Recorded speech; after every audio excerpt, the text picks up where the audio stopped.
Hello guys, welcome to Edu Sambhav. आज का हमारा जो टॉपिक रहने वाला है वो नागालैंड इशू रहने वाला है।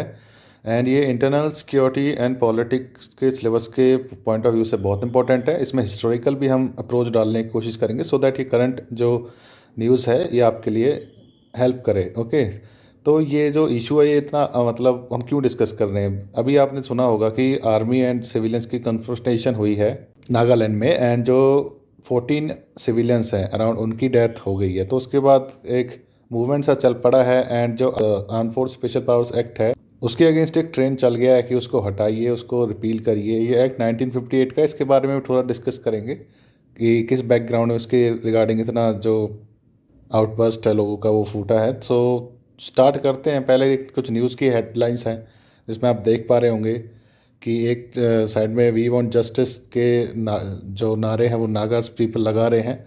देन ऊपर एक न्यूज़ की कटिंग है जिसमें आप देख पा रहे होंगे होम मिनिस्टर मिसलेड पार्लियामेंट और नागालैंड, ये अधीर चौधरी हैं वो क्लेम कर रहे हैं। एंड जो थर्ड है उसमें भी आप देख पा रहे होंगे कि एक हॉस्पिटल में पेशेंट है जो कि उन्हीं 14 में से एक सर्वाइवर है। ठीक है, 14 में से और दो सर्वाइवर रहे हैं। सो वो कहता है कि भाई हमें कोई वार्निंग नहीं दी गई, कोई सिग्नल नहीं दिया गया, ना हम भागे, एंड हमको डायरेक्ट शूट किया गया है।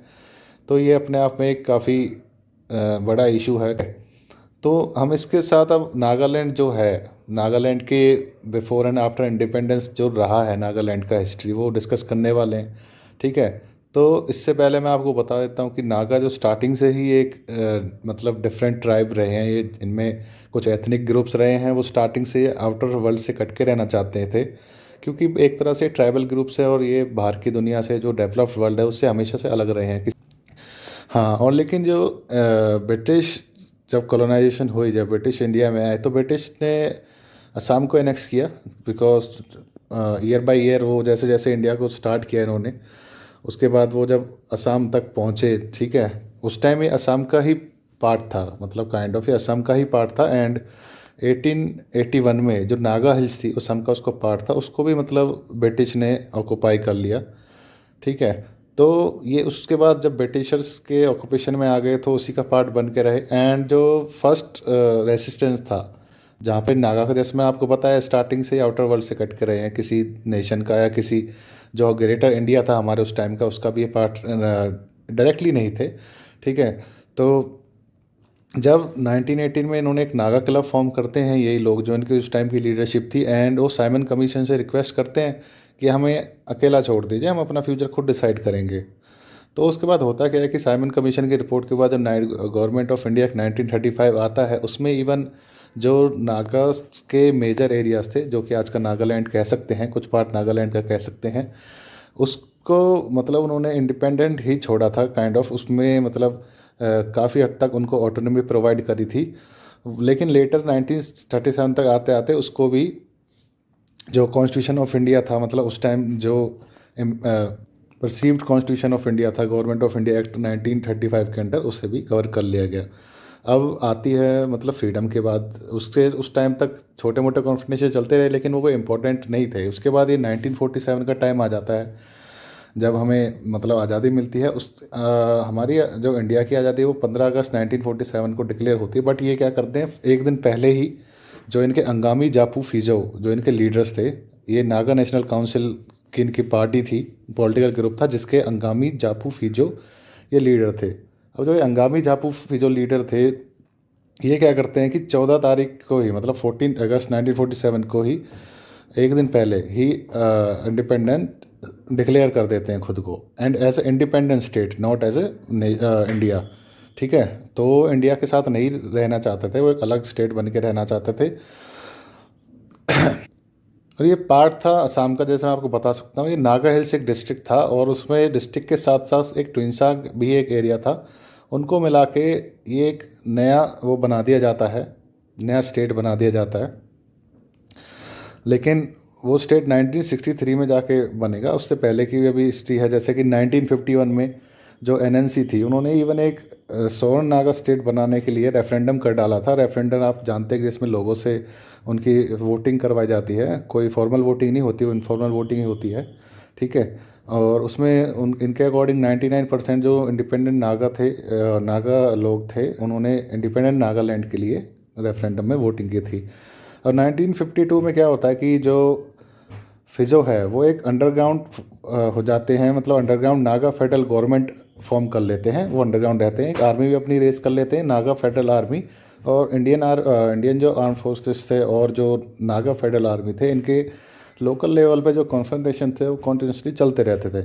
अब गवर्नमेंट ऑफ इंडिया जो थी, मतलब सेंट्रल गवर्नमेंट थी, उन्होंने इस इंसर्जेंसी जो कि इन्होंने सेपरेटिस्ट जो इनकी टेंडेंसीज थी उनको करने के लिए अराउंड 1958 में arm forces special powers act ले आते हैं। अब arm forces special powers act क्या है? ये arm forces special power act है जिसके थ्रू ये जितने भी नॉर्थ ईस्टर्न स्टेट हैं, 7 जो मेन स्टेट हैं, इनमें जो डिस्टर्ब एरियाज़ हैं उसको अगर स्टेट के लिए गवर्नर कर सकता है, एंड यूटी के लिए उस एक्ट के अकॉर्डिंग या तो जो यूटी का यूनियन टेरिटरी का एडमिनिस्ट्रेटर है वो करेगा या सेंट्रल गवर्नमेंट करेगी। और जब एक बार उस किसी एरिया को डिस्टर्ब एरिया कर दिया तो जब तक उसको उस डिस्टर्ब एरिया की कैटेगरी से नहीं हटाएगा गवर्नर या सेंट्रल गवर्नमेंट, तब तक वो डिस्टर्ब एरिया ही रहेगा। उसमें पावर क्या होती है? देखिए, कोई भी गवर्नमेंट का वो है, मतलब आर्मी का जैसे कमीशन ऑफिसर है, वारंट ऑफिसर्स है, ठीक है, या फिर कोई अदर ऑफिसर है सिमिलर रैंक का, वो अगर उन्हें डाउट होता है किसी पर्सन पे कि सस्पिशियस एक्टिविटीज कर रहा है जो कि लाइक लॉ एंड ऑर्डर को बिगाड़ने के लिए हैं, मतलब लॉ एंड ऑर्डर को जो डिस्ट्रैक्ट कर रहा है, ओबे नहीं कर रहा है, ठीक है, या फिर कोई ट्रेनिंग कैंप चल रहा है आर्मी, मतलब जो एंटी सेपरेटिस्ट टेंडेंसीज वाला है, टेररिज्म फैलाने के लिए अगर कोई ट्रेनिंग कैंप बन रहा है, कोई उनको पनाह दे रहा है, ठीक है, या किसी तरह से यूज़ हो रहा है, ठीक है, तो उस केस में क्या कर सकते हैं? वो आर्मी के जो ऑफिसर्स हैं जो आपको बताया है, वो बिना किसी से ऊपर से परमिशन लिए, बिना किसी डायरेक्ट परमिशन लिए डायरेक्ट शूट कर सकते हैं। अगर कोई प्रेमिसेस है उसमें एंटर कर सकते हैं, ठीक है, कोई जगह है जो उनको लगता है कि इसमें आर्म एमुनेशन वगैरह रखे, यहाँ पे ट्रेनिंग होती है, कोई शेल्टर है ऐसे टेररिस्ट के लिए, ठीक है, जो लॉ एंड ऑर्डर को बिगाड़ रहे हैं, ऐसे लोगों के अगेंस्ट वो डायरेक्ट उसको उड़ा भी सकते हैं, ठीक है।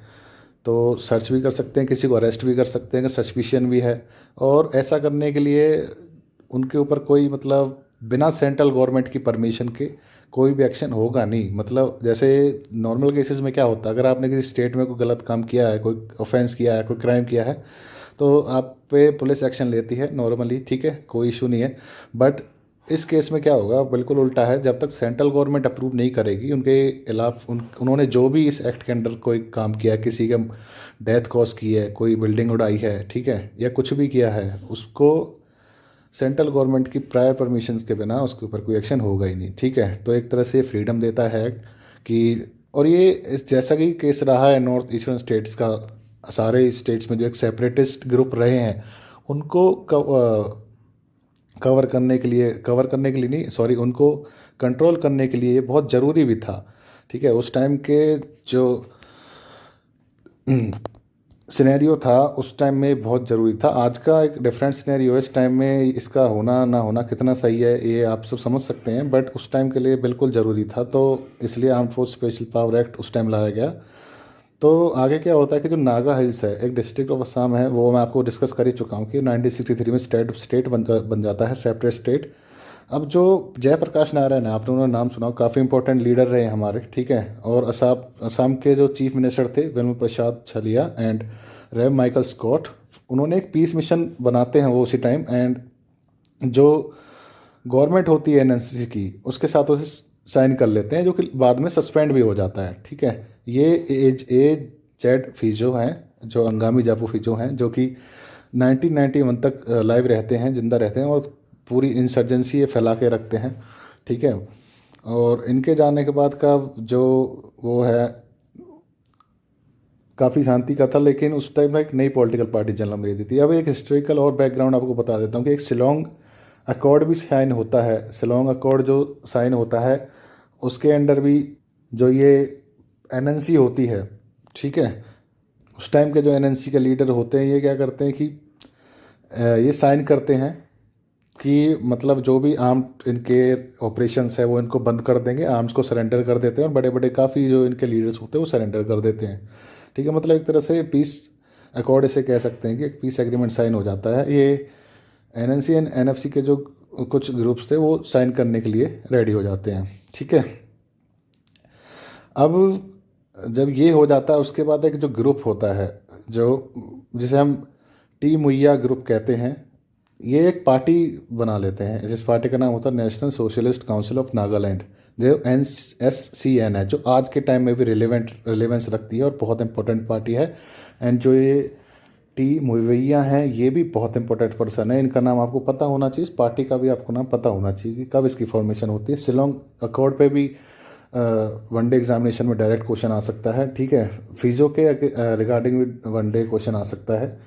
तो ये 1991 में मर जाते हैं, और उनके जाने के बाद जो NSCN है वो मदर ऑफ ऑल इंसर्जेंसीज, मतलब वही अब सारी इंसर्जेंसीज को जन्म देते हैं, वही सारी इंसर्जेंसीज को चलाते हैं। तो 1980 में जब ये NSCN फॉर्म हो जाती है, कुछ टाइम बाद इनमें भी सेपरेट हो जाता है 1988 में, और उसके बाद ये दो ग्रुप में बढ़ जाती हैं।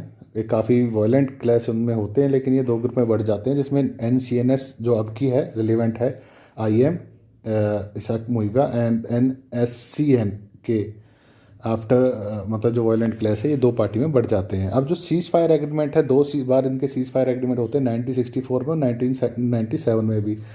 अब इनसे ऑलमोस्ट जो नेहरू जी हैं वो भी अपने टाइम में मिलते हैं, 1958 के राउंड में जाते हैं, ठीक है।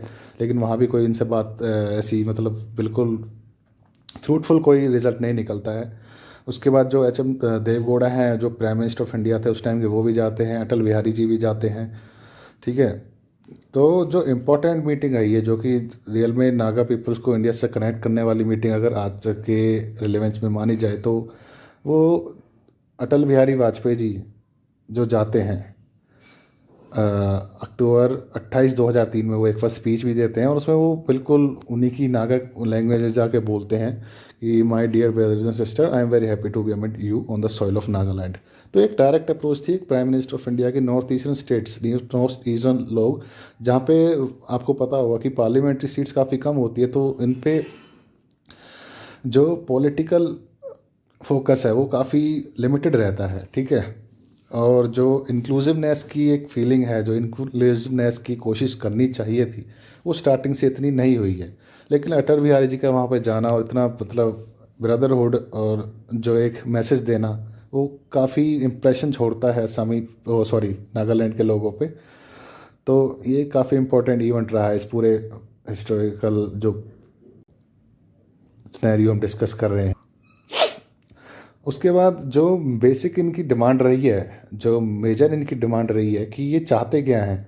देखिए, आप एक मैप देख पा रहे होंगे, जैसा कि मैं आपको बता सकता हूँ कि जो असम है और जो मणिपुर है, असम है, एंड तीसरा जो अरुणाचल प्रदेश, ये तीनों जो स्टेट हैं, इसकी मतलब जो नागालैंड है, इसको तीनों तरफ से इन स्टेट्स ने घेर रखा है। अब जो नागालैंड की मांग है वो कहता है कि कुछ हिस्सा असम का, कुछ अरुणाचल प्रदेश का और कुछ मणिपुर का, ये जो टोटल एरिया है ये नागा इनहेबिटेड पीपल्स का है, नागा मेजॉरिटी का पीपल है, वो पीपल लोगों का एरिया है। तो ये कहते हैं कि भाई इसको हमें दे दो और हम एक अपना मतलब सेपरेट स्टेट बना लेंगे, जिसको हम ग्रेटर नागालैंड का नाम देंगे। तो ये इनकी जो मेन डिमांड रही है, ठीक है। तो आप देख पा रहे होंगे कि ये मैप में भी आप देख पा रहे होंगे इसमें कि यहाँ पे आप मणिपुर देख पा रहे होंगे एक जगह पे, ये मणिपुर, ये अरुणाचल प्रदेश, एंड ये रहा आपका असम। अब जो देखिए नागालैंड से बाहर जाता हुआ भी एरिया, जैसे इधर देखिए मणिपुर का एरिया कवर करने की कोशिश कर रहे हैं यहाँ पे असम का करने की कोशिश कर रहे हैं, यहाँ पे अरुणाचल का भी कुछ एरिया मांग रहे हैं। तो ओवरऑल इस तरह से मांग के ये इसको एक सेपरेट वो मांगते हैं, और उन्होंने कई रिप्रेजेंटेशंस भी इसके रिगार्डिंग दी हैं। अभी जो इम्पोर्टेंट है आज के टाइम में, जो बहुत रिलीवेंट है, या फिर किसी भी क्वेश्चन में डिस्क्रिप्टिव आंसर जिसमें आप एक्सेप्ट कर सकते हैं पेपर में, वो यही रहेगा कि एक पीस अकॉर्ड जिसे साइन हुआ है 2015 में, ये गवर्नमेंट ऑफ इंडिया और NSCN के ही बीच में साइन हुआ है। अब जो फ्रेमवर्क है ये 2015 का, जैसे नागालैंड पीस अकॉर्ड के नाम से भी जाना जाता है, इसको मेनली कॉन्फिडेंशियल रखा गया, ठीक है। इसमें 2020 में जाके नागालैंड के जो NSCN की पार्टी है, उनके कुछ लीडर्स ने इसे डिस्क्लोज भी करने की कोशिश की, इसकी कॉपीज़ को, और उन्होंने ये दिखाया कि उन्होंने सेपरेट फ्लैग और सेपरेट कॉन्स्टिट्यूशन की डिमांड की है, जो कि आज की गवर्नमेंट को किसी भी हालत में मंजूर होगी नहीं। होनी भी नहीं चाहिए, क्योंकि सेपरेट फ्लैग और सेपरेट कॉन्स्टिट्यूशन आज के रिलेवेंस में देना पॉसिबल है भी नहीं। ठीक है, और ये unity and integrity of India के लिए काफ़ी बड़ा खतरा आगे चल के हो सकता है। तो इस तरह की कोई भी पॉसिबिलिटी है नहीं। ठीक है, हाँ, बट लेकिन काफ़ी ऑटोनॉमी जो है नागालैंड को प्रोवाइड करने का प्रॉमिस हमेशा से जो इंडियन सेंट्रल गवर्नमेंट है वो करती रही है। एंड उनके कल्चर को भी समझते हुए, उनके जो डिमांड्स हैं, जो नीड हैं, और जो आज के टाइम में डेवलपमेंट की रिक्वायरमेंट है, उनको बिल्कुल पूरा करने के लिए इंडियन गवर्नमेंट बाध्य है। हमेशा से अपने पूरी तरफ से इन्होंने कोशिश की है।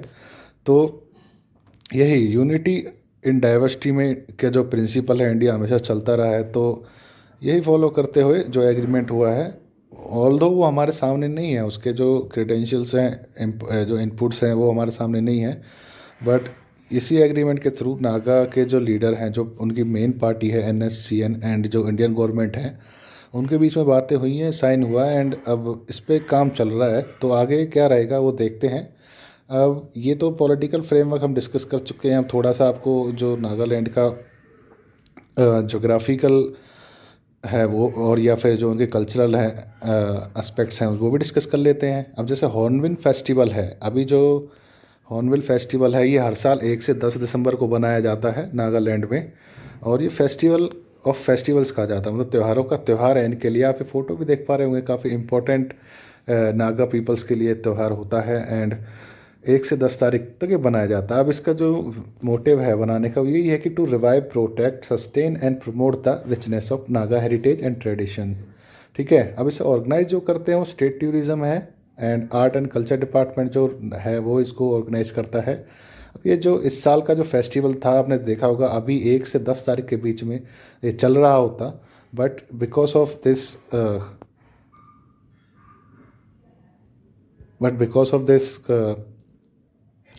कॉन्फ्रंटेशन जिसमें 14 सिविलियंस की डेथ हुई है, इसको कॉल ऑफ कर दिया गया। तो अब ये नहीं चल रहा है। AFSP है, जो कि armed force special powers act है, जिसके बारे में आपको कुछ ब्रीफ इंट्रोडक्शन भी दे चुका हूँ, उसको हटाने की मांग बहुत जोरों पे है। तो नेक्स्ट है टेरिटोरियल ज्योग्राफी। आपको बता ही चुका हूँ मैं कि असम, अरुणाचल और मणिपुर ने इसे अब तीनों तरफ से कवर किया। और क्लाइमेट जो है मॉनसूनल क्लाइमेट है, wet dry climate. Annual rainfall इसकी एवरेज 70 to 100 इंचेस होती है।